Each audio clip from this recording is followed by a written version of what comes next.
Chapter 11, Mishnah 7. The Mishnah describes the procedure for removing the previous week's bread from the shulchan and placing the new bread on it. There were two tables in the inner area of the ulam of the temple next to the entrance of the heichal, one of marble and one of gold. On the marble table, the new lechem apanim would be momentarily placed when it was brought into the heichal, before arranging it on the shulchan. And on the golden table, the lechem apanim would be placed when it was taken out of the heichal on the following Shabbos, after removing it from the shulchan. The reason that they transferred the new bread from a marble table to the golden shulchan, and the previous week's bread from the shulchan to another golden table, is because we go higher in sacred matters, not lower. Since gold is more precious than marble, moving the bread from the marble table to the golden shulchan is an elevation for the bread. Once the bread was placed on the golden shulchan, it must be moved to a table of greater or equal status. Therefore, the second table in the ulam, to which the previous week's bread is moved, was made of gold. And there was one table of gold inside the heichal, i.e. the shulchan, upon which the lechem apanim rested always, as the Torah in Shmos chapter 25 verse 30 states, "And you shall place lechem apanim on the table before me always." Each Shabbos 4 kohanim would enter the heichal. 2 of the kohanim held in their hands 2 new stacks of bread, and 2 of the kohanim held in their hands 2 spoons filled with levona.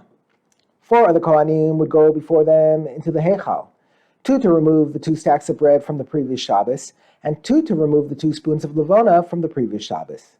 Those bringing in the new bread would stand to the north of the shulchan, with their faces toward the south, while those removing the previous week's bread would stand to the south of the shulchan, with their faces toward the north. As these kohanim are pulling out the previous week's bread from the shulchan, these other kohanim are placing the new bread on the shulchan, with the tefach, handbreadth, of this one opposite, i.e. filling the place of the tefach of this one. As each tefach of space on the shulchan was cleared of the old bread, it was immediately filled with the new bread. The procedure was performed this way because it is stated in the Torah that the lechem apanim must be on the shulchan before me always, tamid. See Shmos chapter 25 verse 30. The word always, tamid, teaches that there must constantly be lechem apanim on the shulchan. Therefore, the new bread was put on while the old bread was being removed.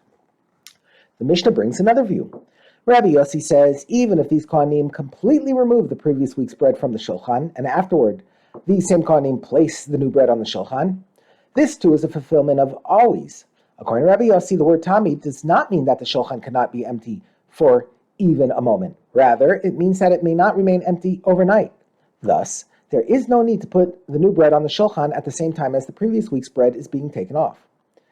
The Mishnah continues detailing the procedure for arranging the lechem apanim, and details what was done with the previous week's bread and spoons of levona.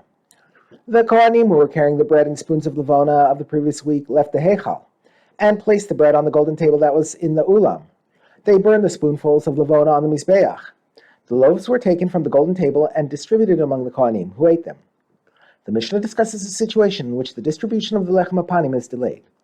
If Yom Kippur falls on Shabbos so that the kohanim may not eat the lechem apanim that day because of the fast, the loaves are instead distributed in the evening following Yom Kippur. A similar law in an unrelated case.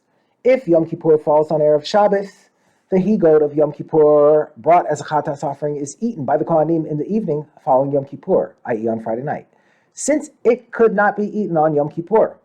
Since the meat cannot be cooked on Yom Kippur or on the following night, which is Shabbos, the Babylonians, i.e. kohanim from Babylonia, eat it raw, because they are not squeamish. That is, eating raw meat does not disgust them.